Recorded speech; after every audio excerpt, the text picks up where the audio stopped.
खाना चाहिँ धेरै मिठो हुने तर बनाउन चाहिँ आउँदैन जस्तो छ है मलाई त। हेर्नु साथीहरू, मैले चाहिँ आज आटो के बनाउँदैछु, तर थाहा छैन कसरी बनाउने हो भन्ने, तर चामल जस्तै धुने हो भन्ने थाहा छ। तर चाहिँ बनाउन चाहिँ कति अड्कल्ने पिठो जस्तो छ, अब चामल पो अड्कल्न सकिन्थ्यो है। अब यो त खासै खै म त जान्दिनँ कि भाउ थोरै हुने हो थाहै छैन है। त्यही पनि अब कति हुने हो मेरो आटो, कस्तो हुने हो हेर्नु होला है साथीहरू। यो कटौराको 2 कटौरा चाहिँ हामीलाई भात पुग्थ्यो के, तर चाहिँ यो आटो चाहिँ कसरी बनाउने हो, अब कति बनाउने हो खै हेर्नु है साथीहरू। मैले अब 2 कटौरा भात थियो भने आटो पनि त्यस्तै त होला नि, 2 कटौरा बनाउँछु है कि धेरै थोरै, अब कति हुन्छ हेर्दै जानुहोस्। 1 कटौरा मैले चाहिँ कुकरमा बनाउँदैछु, भात बनाए जस्तै बनाउने हो भनेर भन्नुभएको थियो मलाई, त्यही भएर चाहिँ आज बनाएर ट्राई गरौँ है साथी।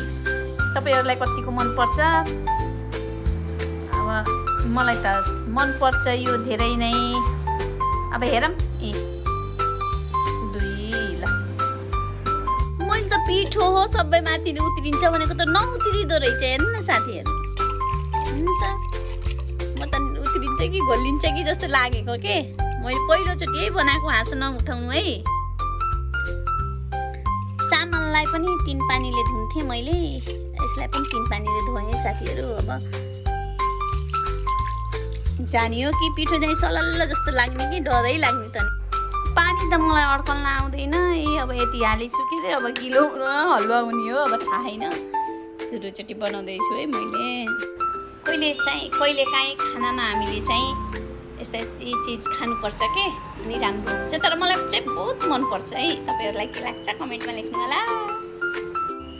घिउ हाल्छन् कि नाइ त्यो त मलाई थाहा थिएन, त्यही पनि थोरै घिउ हालौँ है, कस्तो हुन्छ। ल है, मेरो बोतलबाट त घिउ निस्केन। ल यति चाहिँ घिउ हालेँ है मैले। यता मेरो भेन्डीको सब्जी बन्दैछ, यता चाहिँ दुध उम्लिँदैछ है यसरी पाक्दैछ हेर्नु त। अनि उफ्रेर यहाँ पोल्दैछ मेरो हात त। फाइनल्ली आटो चाहिँ मेरो बनेछ। यस्तो भयो है, साह्रो नै ढिलो थाहा छैन साथीहरू। यी सब्जी, चटनी, मुही,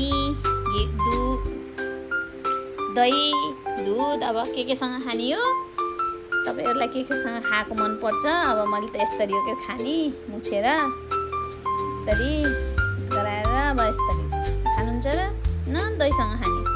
दही पनि छ है।